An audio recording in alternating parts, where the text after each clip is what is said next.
Hi friends, నా పేరు వంశీ.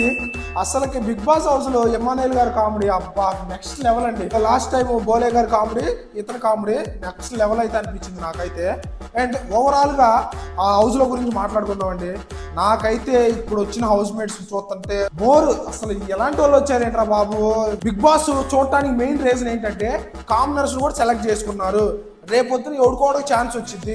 నేనే చేస్తున్నా, రివ్యూస్ చేస్తున్నా, నాకు కూడా ఏదో ఛాన్స్ వచ్చింది.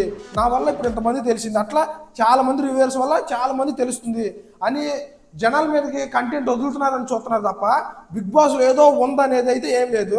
డొల్ల లోపల ఉన్న అట్లా చేస్తున్నారు అనమాట. ఒక గేమ్ ఆర్డర్, ఒక ఏదన్నా ఒక ఇష్యూ అయితే ఒక స్టాండ్ తీసుకోరు. ఒక్కళ్ళ కూడా దమ్ము లేదు, అసలు మాట్లాడే దమ్ము లేదు. గేమ్ ఆడి ఫెయిర్ గేమ్ ఆర్డర్ ఎందుకు వచ్చారు మీరు అసలు? నా ఒపీనియన్ చెప్తున్నా. బిగ్ బాస్ కి ఇప్పుడు ఉన్న 1000% వర్త్ అయిన క్యాండిడేట్ పేరు చెప్తా.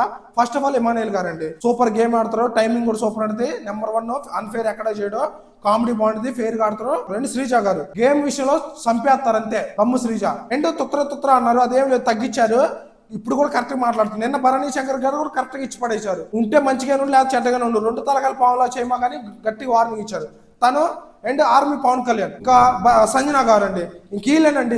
మిగతా వాళ్ళంతా అసలు వేస్ట్ ఇంకా బిగ్ బాస్ హౌస్ లో. నాకు చెప్పాలంటే డెమన్ పవన్ గురించి ఎందుకు చెప్పలేదు, 2 సార్లు కెప్టెన్ ఏంటి అంటారు. ఇగో వాళ్ళు ఆడే గేమ్స్, మా ఊర్లో పిల్లలు ఈ కెమెరా పట్టుకొని చూసి చంద్రగాడు వాడు ఆడతారు. గేమ్ మ్యాటర్ కాదు అక్కడ, గేమ్ ఆడతాం మ్యాటర్ కాదు. ఇక్కడ ఇష్యూ జరిగిన దాన్ని బట్టి ఎంత పాయింట్ పెట్టిండు, ఎంత కరెక్ట్ గా మాట్లాడిండు, వాడి దగ్గర ఎంత దమ్ము ఉందనేది చూపించాలి బిగ్ బాస్ హౌస్ లో. గేమ్ పిండి వాళ్ళు కూడా ఆడతారు పిలిపిస్తే, అయ్యి చెప్తే. గేమ్ విషయం కాదు, అక్కడ జరిగిన ఇష్యూ గురించి స్టాండ్ అయ్యి ఎవడు గట్టిగా మాట్లాడి దమ్మున్నాడు ఎవడు అనేది తెలుసుకోవాలి. అంటే ఎంత నిజాయితీగా మాట్లాడిన అనేది కావాలి. అది ఏమి లేదండి బిగ్ బాస్ హౌస్ లో. ఇందాల బెలూన్ టాస్క్ చూసా, ఓరే నాయనో, అసలు ఎంత జోకురా అది, కామెడీ. ఇప్పుడు అది స్ట్రాటజీ. అందరు తప్పు ఉంది, నేను ఒకళ్ళని చెప్పట్లా, అందరు తప్పు ఉంది. అంటే ఇప్పుడు బిగ్ బాస్కి తెలియదా మరి బిగ్ బాస్ పగలకుండా సైడ్కి పెట్టుకోవాలంటే మరి ఆ మేకులు ఎందుకు పెడతారు దానికి? అంటే అక్కడ నుంచి ఉఫు అని ఊస్తే ఆ మేకులు తగలకుండా పైన గాల్లో ఉండాలని బిగ్ బాస్ ప్లాన్. కానీ మన వాళ్ళు ఏమైనా ఖాళీగా ఉంటారా? అబ్బో వీళ్ళ పర్ఫార్మెన్స్కి, వీళ్ళ తెలివితేటలకి అబ్బా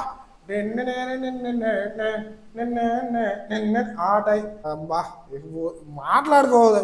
నిజం చెప్తున్నాక అసలుకి బిగ్ బాస్ కూడా చూడాలనిపిట్లా. ఏంటంటే కామనర్స్కి ఛాన్స్ ఇచ్చారు, ఏదో ఎవడుకోవడానికి హోప్ ఉంది అనేది దాని తప్ప వీళ్ళ దగ్గర దమ్ము ఒక్క కంటెస్టెంట్ దగ్గర కూడా లేదు. ఇప్పుడు నేను చెప్పిన పేరు తప్ప. ఇంకోటండి, నా వీడియోస్ చూస్తున్నారు కానీ మీరు లైకులు కొట్టట్లేదు. మరి నేనేం పాపం చేశాను నాకు అర్థం కావట్లేదు. నేను ఏదైనా తప్పు చేస్తే కింద కామెంట్ చేయండి, నాకు సపోర్ట్ చేస్తూ ఉండండి. నేను ఎక్కడికో వెళ్దాం అనుకుంటా, ఎక్కడికి వెళ్ళట్లే, ఏదో ట్రై చేస్తున్నా. కొంచెం మీరు సపోర్ట్ చేస్తే కొంచెం ముందుకు వెళ్తానని నేను కోరుకుంటున్నా. Thank you so much.